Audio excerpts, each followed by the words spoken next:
Perfect. Reyna, I've been wanting to meet you so bad. Me too. We kind of have like a woman crush on you. We have a woman crush. One, and two, I think we have a friend in common.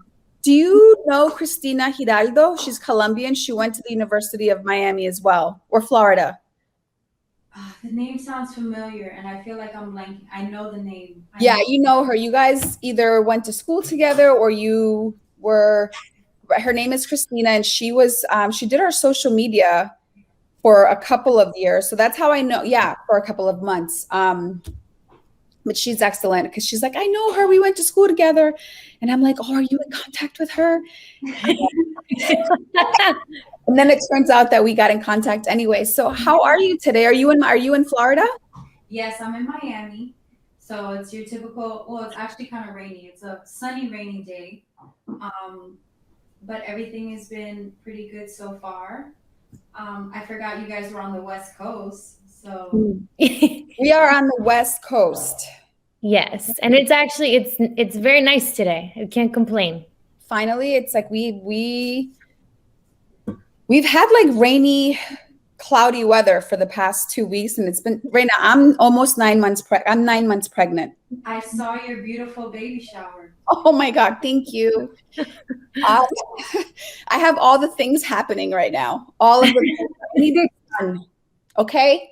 I need it to feel like this because I still haven't gotten over that part where the weather really affects me. Mm-hmm. Are you guys like that? I Or don't know more yet. grown up than I am? Wait, what did you say?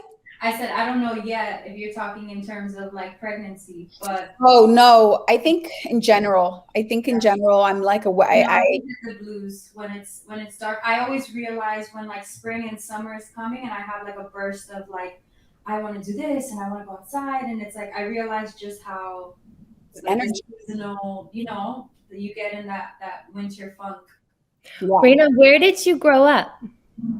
in Miami. You So did, born and raised. born and raised in Miami, Florida. Yeah. And how did you? I'm just gonna jump right into it because your art is so beautiful, and I have all kinds of we have all kinds of questions for you. But when have you been an artist since you were little? Like when did that start to develop? No, it's something that I actually had to go back to as I got older. When I was younger, my dad was an artist and a baseball player, so I would kind of like see what he was doing and try to mimic him. And then I guess as I went through school, I stopped trusting myself, and I was one of those people that said like, "No, I can't draw. I'm not good." All of those things. So I really pushed it to the side until I think my 11th grade year of high school, and just by like taking an elective I picked it back up and my classmates were so supportive of my work and they would just like hype me up and tell me like, oh my god, I can't believe you say you're not an artist. And I think that encouraged me to just kind of like I was having it was mostly the fun, like I was doing something that people said I was good at, but I internally was just like having so much fun with it, and it just felt very freeing versus like I was in AP classes, IB classes, and everything was study, study, study, stress, stress, stress. And then it's like I'm doing this thing that makes me feel like free. Because you were a psychology major and then you went back and you taught high school art, right? Mm-hmm. Why Mm-hmm. psychology? Which I love, by the way. Yeah. Um, I started being a psychology major, and I was like, okay, I got to stop this. But then you went back, and then you started teaching art and for high school students, right? Yeah, yeah. So that's a funny story of once again coming back to art. I mean, my intention in college was to study art, and I second guessed myself, and I felt like I needed a plan A, and then art could be plan B. So I That's felt so like, wild. I felt like psychology was interesting enough where I would enjoy what I was learning, because I did. I would be able to apply it to everyday life, which I Right. do, and then some way somehow maybe by chance I could pursue art as well. So it just so happened that once I graduated, I was a substitute teacher throughout college, and when I graduated, the art teacher, she kind of like the week before school decided that she wanted to follow her daughter to college and go to North Carolina. And so they just asked me to fill in as kind of like a permanent sub type of thing. Wow. I For you enjoy. to really hone your art. That's how God works in the most amazing ways. He's like, I know that you think that you're not good enough to make this your plan A. So I'm just going to exit this person out of your way, and I'm going to put you in the position to excel and to show yourself how amazing you are. Exactly, absolutely. So, I mean, teaching with kids remind you to just trust your abilities, you know, like you're not overthinking of like, is this good enough? Is this good enough as the thing I saw on social media? You're just creating and you're having fun. And it really allowed me to like enjoy art again and to like discover it in a different way and become more confident and all of those things. How do you describe your art? I want it to feel vibrant. I want it to feel joyful. That's usually the main thing for me. Like I keep my art around as like pick me ups, you know, if I'm not having a good day. And I always want to have that frame of reference of like this is what joy feels like. Mm.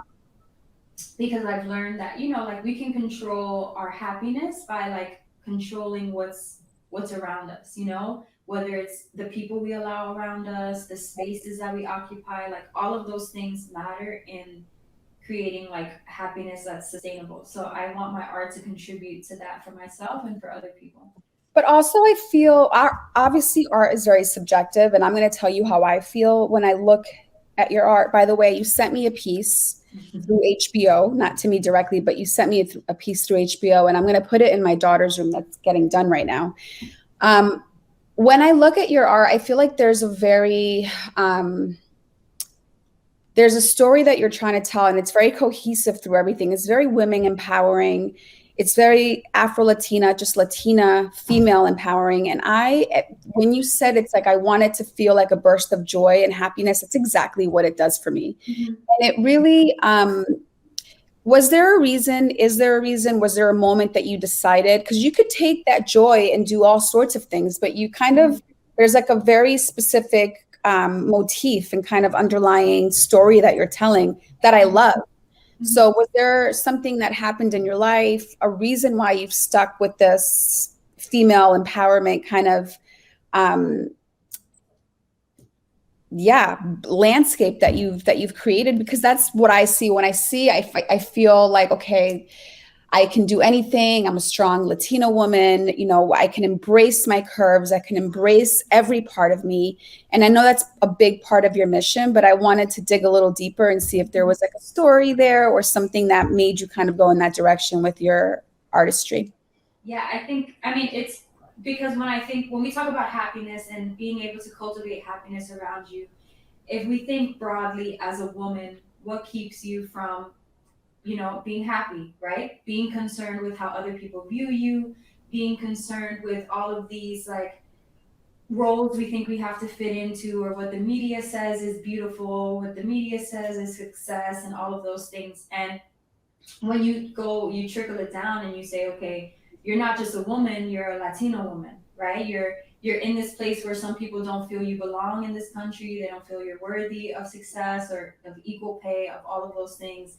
You trickle it down some more and you have Afro Latina women. So your skin color now, on top of all of those other barriers, on top of you being a woman, on top of you being an immigrant, on top of you, you know, just not feeling like you belong, you have the added trauma of like not seeing yourself represented positively in the media, you know, not being able to, for me, like I feel so much joy and happiness when I go to museums, when I go to galleries, but a lot of those times I'm looking at art of things that do not represent me, you know, Right. at all. And if they do, it's some type of motif of the trauma, of all of the labor that we carry and all of the pain that we harness. And I really felt that it's important, like when we talk about representation, how do you get a group of people to start understanding that they are worthy and that they are capable of it? You know, you have to have models that they can look to and say, like, this is possible for me because I've seen it done, and I've seen positive reinforcements all around me. It's not like I'm seeing trauma, death, criticisms everywhere, and then it's like I'm supposed to believe that I'm the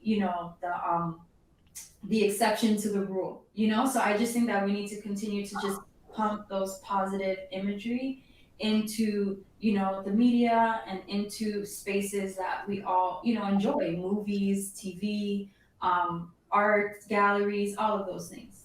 That is the most beautiful answer I've ever heard. Thank Yeah. you so much for that. And it's one thing, it's what's so remarkable and inspiring is that it's one thing to talk about that huge problem. It's another thing to say, I'm going to be a leader and give you this beautiful art that represents it. And to be, you say on your website something beautiful. It says you strive to help women on their journeys to create businesses that are inclusive, conscious, and forward thinking, which is exactly what you're doing, right? In a sense. And what do you think is some of the most difficult parts of being a female, like artist and entrepreneur?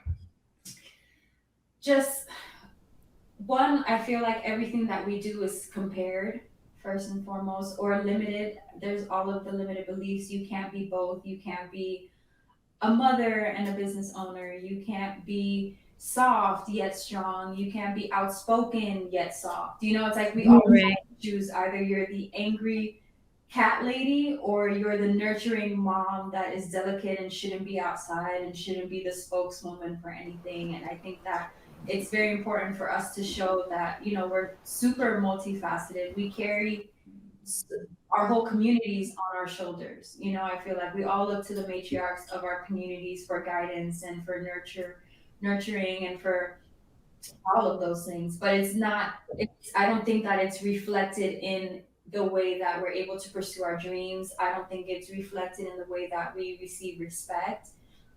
Those things are lacking. I think we're constantly asking for people to support us or believe us or protect us, and it's like I don't think that it should be that way. I'm so happy you mentioned just the overall softness of a woman.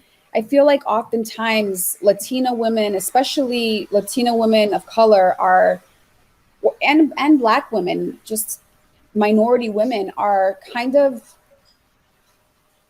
wanted to, the media and just society wants us to be, or needs us to be, the strong female, when we need to be soft for ourselves. And I think that's a very fine line that we have to balance. It's like, okay, I have to be this, there's all these stereotypes that we have to battle against, especially, unfortunately, darker women. It's like strong Black woman or strong Latina. And it's like, no, I actually can't. I can be soft sometimes. I need to be soft, and I need to be nurtured too. And I need to create space for me to be a woman and to be soft and to be and to be needy, quite frankly. And I think that you address all of that so beautifully in your artwork. It's very I don't have the words, and I don't want to say inspirational because it's used so much, but it's exactly the sentiment, and it expresses exactly what I want to instill in my daughter, that she can be soft and beautiful, she can be strong and but also have the sorry, there's so much noise in my house right now.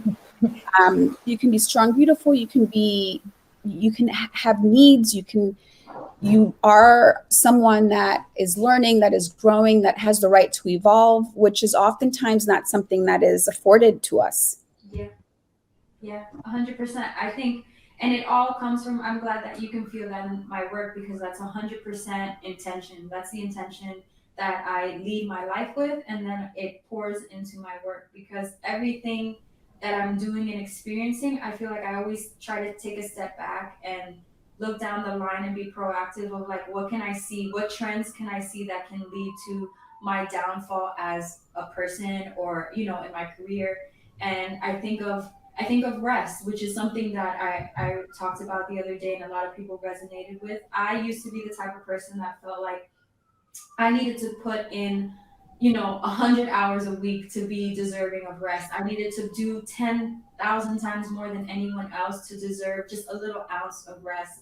And what I've been learning in this season where we've had to pause, because of COVID and because of everything going on, that we've been forced to just, take a step back, chill out, reflect on ourselves, spend time Yes. with ourselves. And I see how much better I work when I give myself those moments, and when everything is not like go, go, go, tunnel vision, success, success, rise. It gives me a chance to really just like reflect on what I'm doing, compare it to what I want to do and what I want people to feel like. Is this in line with, everything that I want to do? What other things or ideas do I want to just play around with, and keep joy in my life of just like experimenting, discovering? Like, I don't think I ever want to be trapped in a place where I've figured out what works for my business down to a science. So it's a business, and it's no more, Reyna's an artist, or she's creative, and she's figuring things out, and I'm testing things that fail. It's just like, this works, so this is all I'm doing for the rest of my life. Because I think that takes away like a big part of your ability to evolve and to just like be that person who can change and who can be multifaceted, who can be soft, who can be strong, who can be a leader, who can take the back seat, and just always being a student. I think is a super important theme of my life. I think what I just realized something when you were speaking, and it like gave me the really good chills. And as we've been talking to female entrepreneurs, I'm starting to feel this beautiful thread, and you just spoke it so beautifully.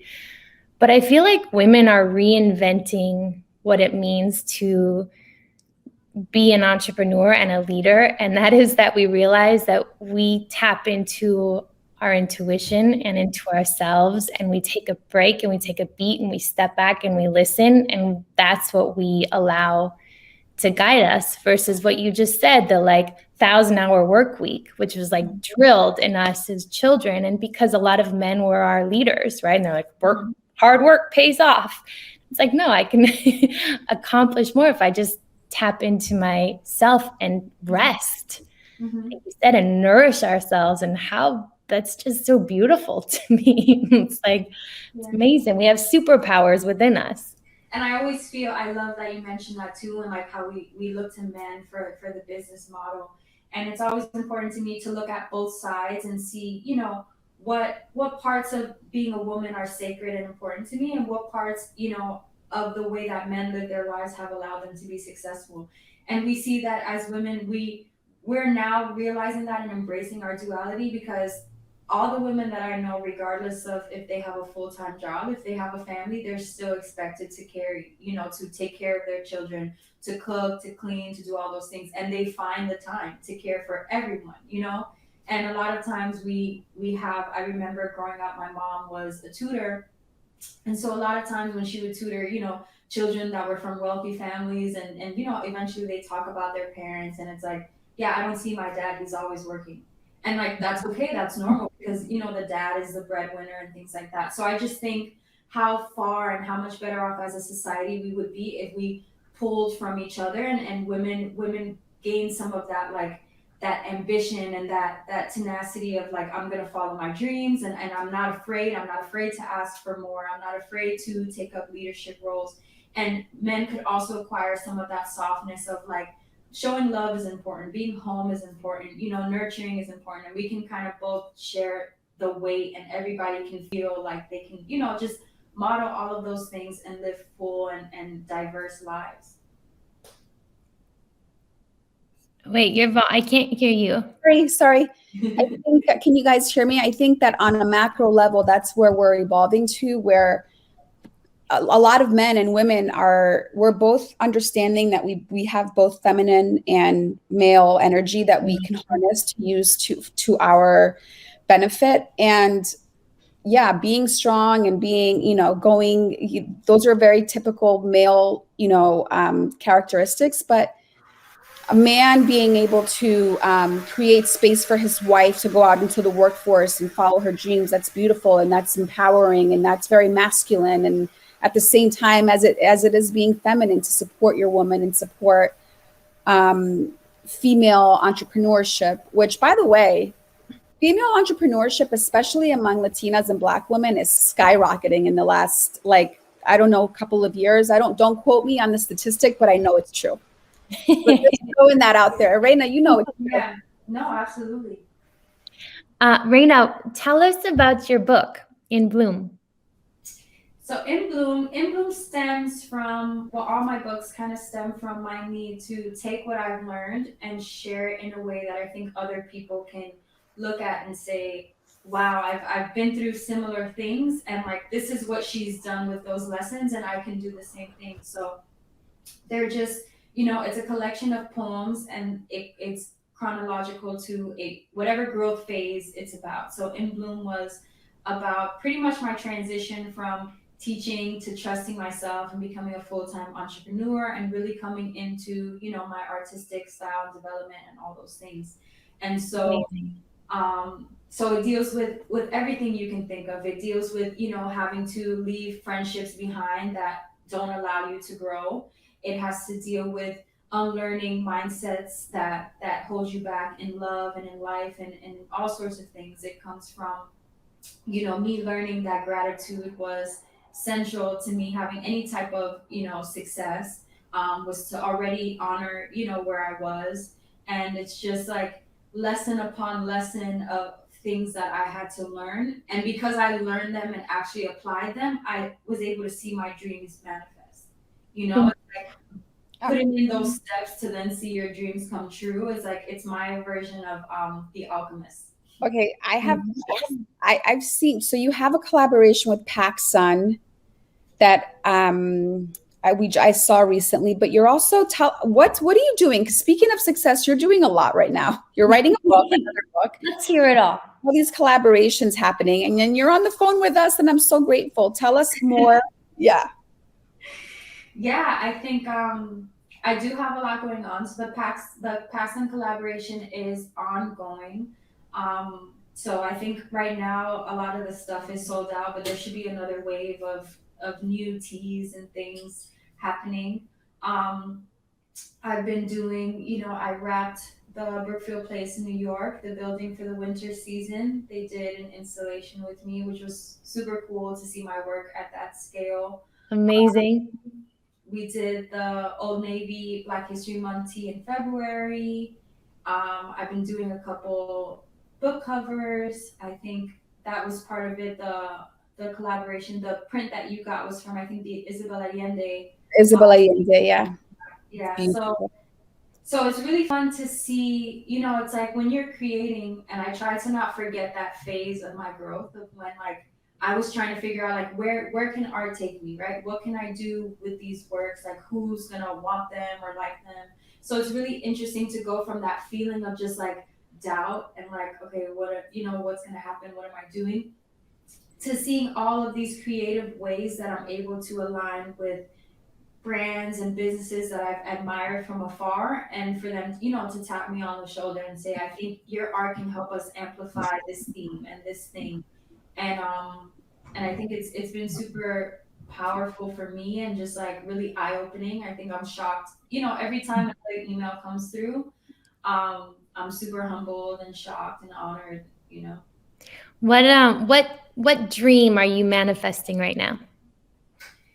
What dream am I manifesting? I'm terrible because I have so many, but I think I've been taking a step back to think of everything that I touch. I have some level of like wanting to make it my own. So lately I'm super into interior design. Oh, I love it. Like, yeah, I'm always thinking of what like home type of goods I can start making so that I can see more of my stuff other places. Um, my books, obviously, I've been focusing so much on my art. I haven't been like pushing them or spending enough time on them, but I've always had tons of book ideas, just even beyond poetry, like children's books and things like that. I would love to have the time Amazing. and see grow. Clothing, I mean, you guys have gotten to see like the t-shirts and the more casual stuff, but me personally, I don't dress super casual. I'm usually more I'm usually more dressed up. So I really want to play around with like fabrics and just like I can envision like a line for women like That I could see. I love like a very bright, like, I don't know. I have a vision that I think would be like I could see what you're thinking as far as the fashion, and I love it. Yeah. So hopefully we'll see how that how those things roll out. It's all happening, Reyna. It is all happening. You're so talented, and there's something that you said, taking every opportunity, and I don't know that humble is the right word, but getting excited about everything. Taking every little thing and understanding that somewhere along the way you worked for this and that you earned it, and that it's here and it's showing up in your life because you created it. And it's just taking every opportunity and really appreciating it and staying in that place. And I know that comes from your upbringing. I mean, tell me, so you were raised in Miami, but you're Cuban or where? Cuban, yeah. My dad and his family, they're from Cuba. Yeah. And my mom's from the Bahamas. Her mom was from Jamaica. So my mom's like Jamaican Bahamian, and then my dad's side is Cuban. Yeah, and I know there's a lot of pride. I mean,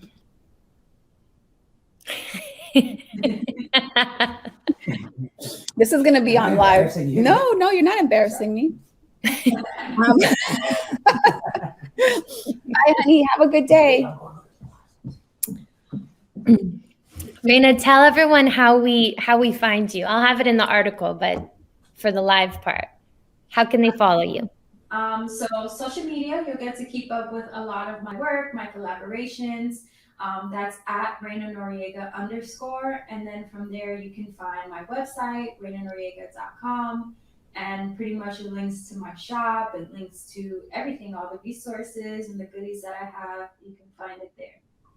And I see a Reyna Noriega Modern Muze art collaboration. I'm going to plant that seed right now in our future. Reyna, were you born Reyna? Is that your name that you were giving? Reyna? Queen?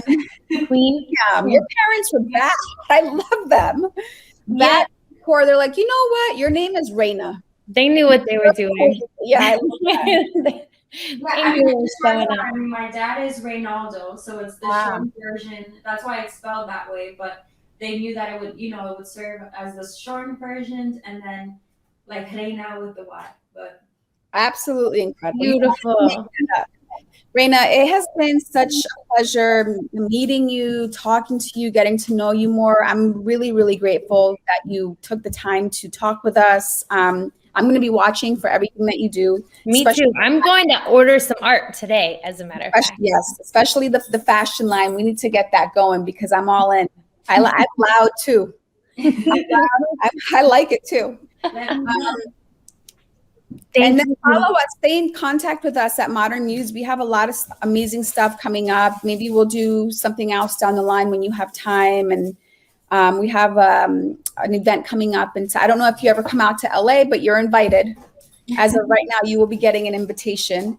And, yeah, thank you so much. I'm looking for an inside salon. I'm looking for excuses to travel and to network and all those things. So we'll give you a reason.